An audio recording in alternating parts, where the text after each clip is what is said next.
So we are in Kenya again, and I came in a days when it wasn't like the very favorable time. So I'd like to start the video by saying, Kenyans, I'm mourning along with you, and that's why you haven't been seeing a lot of content about me all over the city.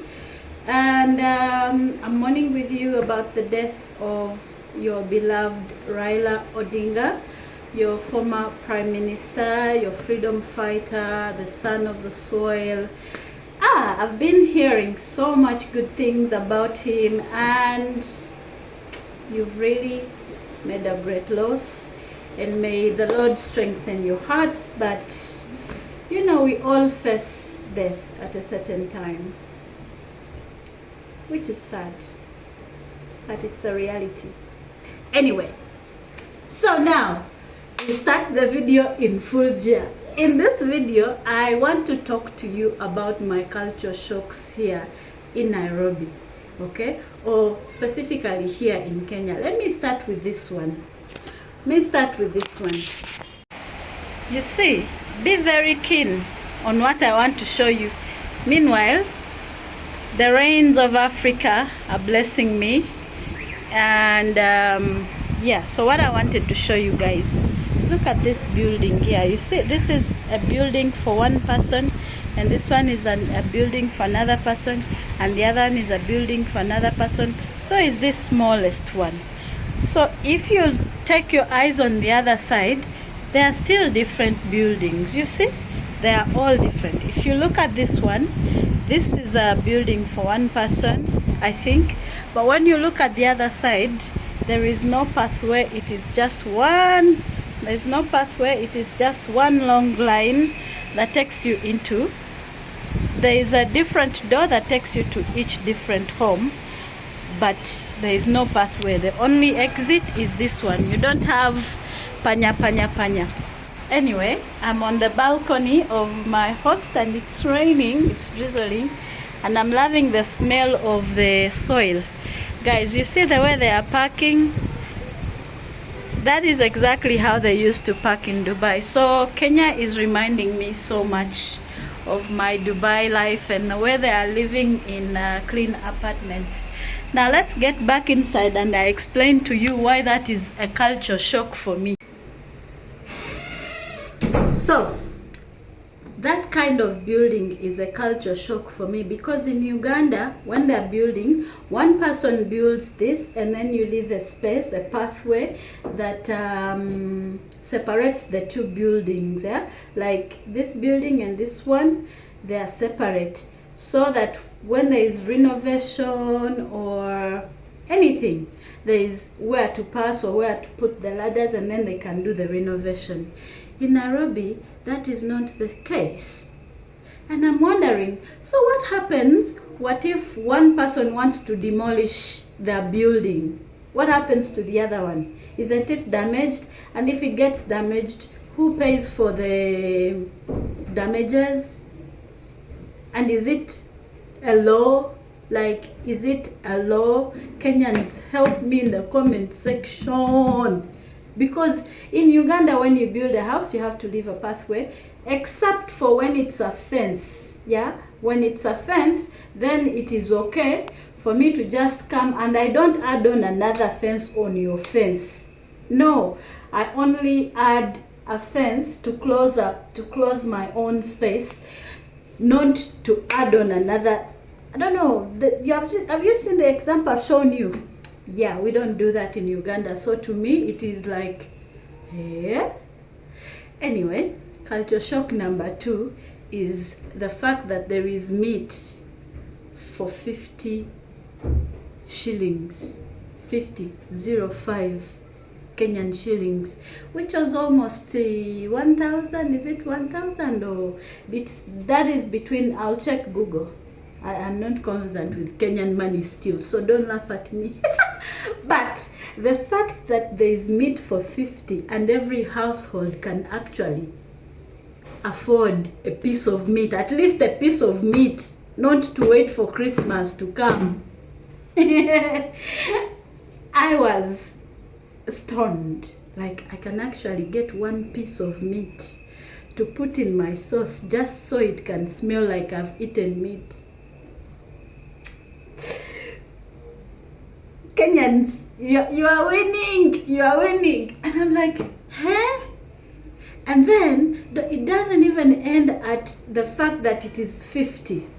It's the fact that when you buy the meat, they chop it for you. They chop the meat for you. They chop the meat for you so that when you go back home, you're not going to suffer with chopping and cutting yourself and cutting your hands again. So for that, yes, it's a culture shock, but I'm loving it. The other, and then it's the way they package it. Which brings me to culture shock number 3. The fact that you guys don't have polythene bags anymore. You guys don't have polythene bags anymore. And when you go to a supermarket in Kenya, in Nairobi to be specific, because that's where I am right now, you need to add an extra cost of like 50 or 40, depending on where you've bought what you've bought. So imagine a piece of meat being compared to a polythene bag. They have these plastic, not plastic, these hey, which one? I've thrown all of them.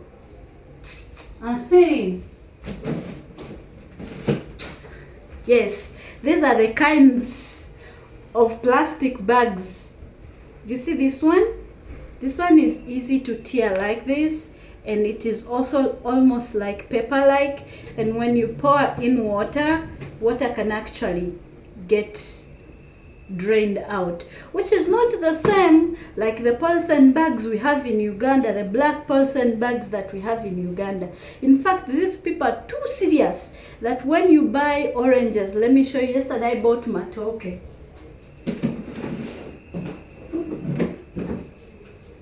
When I bought matoke yesterday, this is how they packed it for me. So they don't care where you're going or how heavy the matoke is. If you want a polythene bag, you have to buy it. In Uganda, someone will even stop buying from you because you don't give free polythene bags. And Kenyans don't give an F. It's like, I went to the supermarket the other day to buy things, and then I bought a lot of things, and then because I don't understand Swahili properly, I understand it, but you know when they speak fast, I may not pick a few things. But then she's speaking too fast, and she's like, I think at one point she mentions, do you need a polythene bag? And I said yes. She said it in Swahili, and I said yes, and I think my voice can be too low sometimes. So I said, yeah, and I think she didn't hear me. She placed the things on the counter for me. I was like, oh, you guys are serious. Like, I am shocked that you guys are doing life like this. The other culture shock of mine is how noisy your matatus are. That is a culture shock. The matatu culture here, or the shuttle culture, whatever you want to call it, is one of the biggest shocks of my life, basically, and one of the biggest disappointments I have. Because tell me why, after a whole day I've been hustling, I've been here, there, I just want to sit in a car and get home in peace. But the Kenyan bus is like, no, you are lying. We have to make noise for you. Guy, I don't have the words to describe it, but it's chaotic, it's loud, and surprisingly, I am not the one who seems to be frowning my face. There are other Kenyans who don't seem to like it, but I think the biggest number of it are used to this kind of culture, and it is something that doesn't sit well with me. But who am I?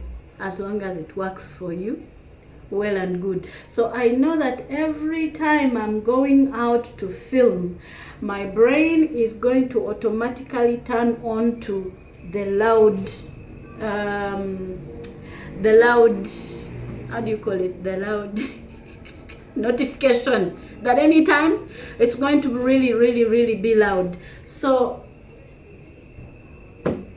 I don't know. I don't know, guys, but hey, Kenyans have life. You guys have life. The other thing that I've noticed has to do with food. My other culture shock is how little salt Kenyans consume. It's almost next to non-existent, and this applies to even KFC or any other food for that matter. When you cook for a Kenyan as a Ugandan, they'll say the food is tasty, but it has no salt. I don't know. I find Kenyan foods saltless. I know you will roast me. I know you guys are going to roast me, but one thing for sure, I have it in mind. So forgive me in advance. I am just saying it as it is, just like you'd come to Uganda and find some things odd and say them. It doesn't mean the other person is trying to attack you. The other thing that I'm still talking about salt. Like, you guys, do you really want salt, or they should just erase salt altogether? Because as a Ugandan, I find Kenyan food a little.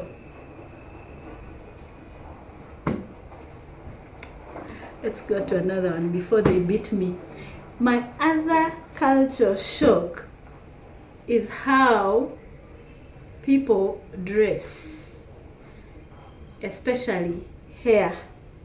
You know, with hair they say hair dressing, so it's an accessory. It's like a dress as well. People here are very expressive with their hair. One thing that I've been looking at and I'm mesmerized is the way they're all working. I mean, is the way their hair look. I find Kenyan women very attractive, but their hair is something that I really admire. You may come from Kampala having hair, thinking you are all that. Then you get to Nairobi and you realize even the poorest person has nice hair. Of course, there is always a few rotten tomato in every basket, but on the highest scale, yes, Kenyan women have nice hair. I'm not saying the Ugandan ones are bad, but I'm saying. Let's get to another culture shock. My other culture shock is the customer care in Nairobi or in Kenya as a whole. Yeah.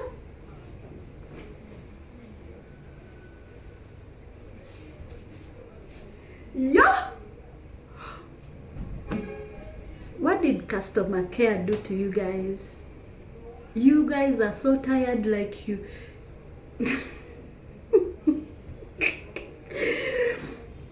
This is customer care. This is a consumer. This is customer care. This is a. They're never on the same side. Like, you go to buy onto something, and some stands or some shops, the sellers will look at you like they are going to help you sell to you. I don't know if I'm just being too sensitive as a Ugandan, but aish, be nice. You guys don't. You enter a shop and they will look at you, turn you up and down, not even notice if you find them on a phone. They will not leave their phone. Let me get a drink. Meanwhile, I've been sipping on this ginger concoction. Let me see. We don't have a sieve, so we are going to do it the African way. I've been drinking on this ginger concoction because of the heavy flu and fever. Hey, the last few days have been horrible.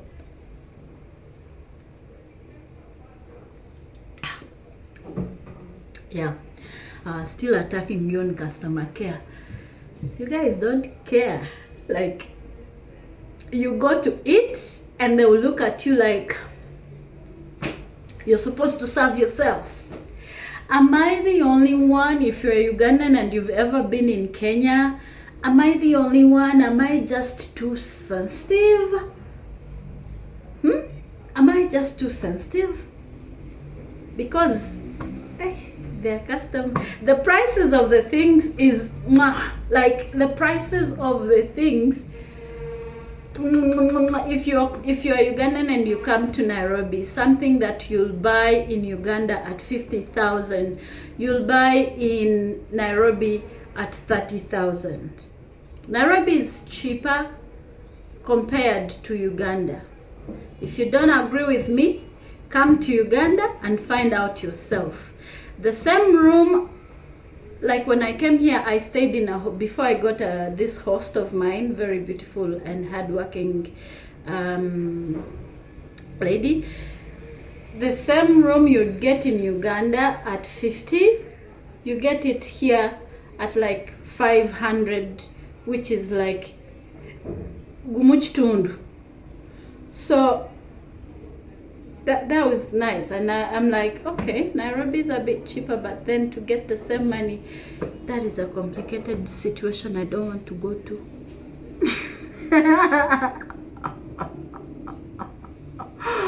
That's a situation I don't want to go to because anyway, my other culture shock is how go-getters Kenyans are.